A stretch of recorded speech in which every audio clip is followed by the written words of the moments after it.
Magandang hapon sa inyong lahat. Magluluto ako ngayon ng beef with ampalaya. Nandito na po yung mga sangkap na gagamitin ko dito. Meron ako ditong beef. Puro po ito laman at hiniwa ko na to ng maninipis. Yan, manipis na medyo malapad. Ayan. Malinis na rin po yan. Ampalaya, sibuyas at yung bawang, soy sauce, honey, tubig at yung cornstarch. Ito po yung tubig na nandito sa kulay green. Ihahalo ko po ito dito sa cornstarch para po medyo malapot yung sauce ng ating beef with ampalaya. Tubig and then olive oil yung gagamitin ko sa pagisa.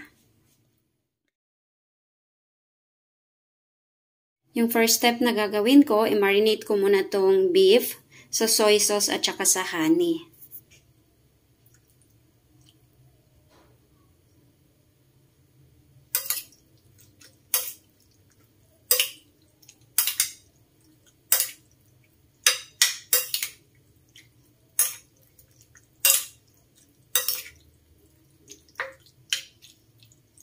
Okay na po itong beef.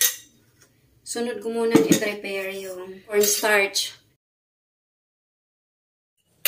Haluin ko lang.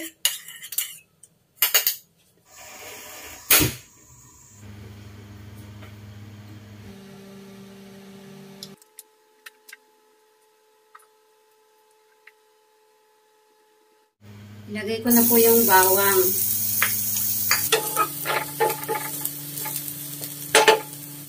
Sibuyas.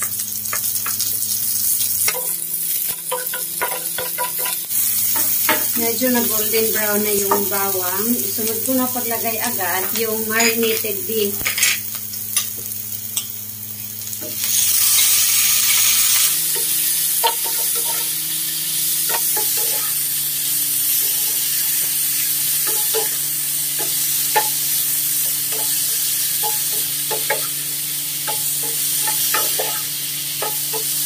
Hindi na po ako maglagay ng pampalasa dito dahil yung soy sauce at saka yung honey, kaya na pong pasarapin yung recipe na ito.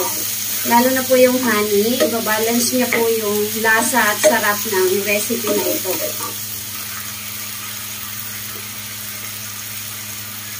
Ilagay ko na yung tubig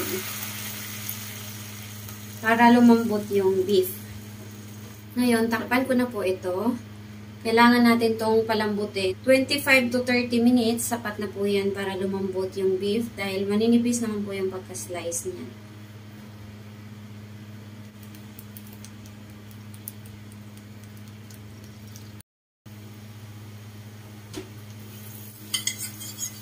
Ilagay ko na po yung cornstarch at saka yung tubig na pinaghalo. Nilagay ko na rin yung ampalaya. Ilagay ko lang muna dyan sa taas. Tapos, takpan muna natin. Continuous pa natin yan sa pagpalambot hanggang maluto din yung ampalaya. Mahina lang po yung apoy. Wait lang po tayo na maluto yung ampalaya.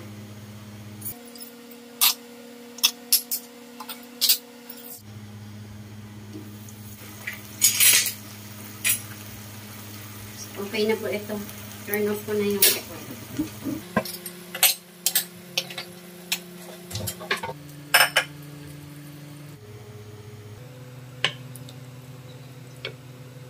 Ito na po yung beef with ampalaya natin na recipe. Sana po nagustuhan nyo yung bago nating recipe na share ko sa inyo ngayon. Kung bago ka pa lang po dito sa aking channel, huwag pong kalimutang mag-subscribe, like, and mag-share na rin po. Maraming salamat hanggang sa susunod po nating mga recipe. Bye!